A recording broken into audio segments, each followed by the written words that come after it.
धाराशिवमधील काही शेतकऱ्यांना बँकांच्या नोटिसा आल्या। संकटाच्या काळामध्ये कोणतीही कर्ज वसुली नको। आमदार राणा जगजितसिंह पाटील यांनी बँकांना आवाहन केलंय। बँकेचं खातं होल्ड करू नका असं राणा जगजितसिंह यांनी म्हटलंय। अशा बँक मॅनेजरवर सक्त कारवाईचा इशारा देखील त्यांनी दिलेला आहे। धाराशिव जिल्ह्यामध्ये काही शेतकरी बांधवांना नोटिस आल्या होत्या बँकाकडून कर्ज वसुलीच्या बाबतीमध्ये।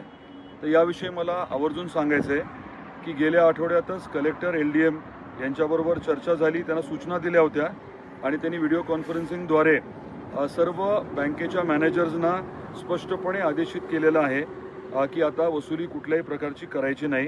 कुठल्याही बँक मॅनेजरने वसुलीच्या बाबतीत जर काही अडचण निर्माण केली किंवा आपले अकाउंट जे आहेत ते होल्ड केले तर एकदा मॅनेजरना स्पष्ट तुम्ही बोला आणि तरी अडचण आली तर जिल्हाधिकाऱ्यांना आपल्या धाराशिवच्या तातडीने आपण एक मेसेज करा किंवा कॉल करा।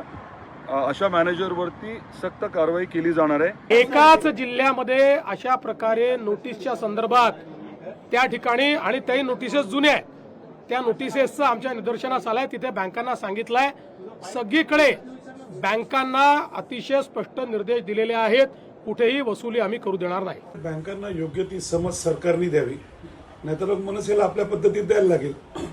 मग म्हणू नका मनसेने कायदा हातात घेतला म्हणून। मला वाटतं बँकांचेही कर्मचारी आपला शेतकरी जे पिकवतो त्याच्यावरतीच जगतात ना, का त्यांना वेगळीकडनं अन्नधान्य येतं।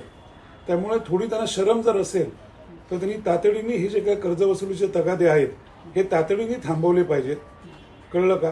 आणि मला वाटतं बँका इतरांना सगळ्या माफ्या देतच असतात ना विविध माध्यमातून। त्यामुळे निदान आत्ता तरी काही काळ कुठल्याही परिस्थितीत शेतकऱ्यांच्या मागे कर्जवसुलीचा तगादा लावता कामा नये आणि तो मनसे कुठल्याही प्रकारे खपवून घेतला जाणार नाही। लोकशाही मराठी ऐका, पहा, जागरूक रहा।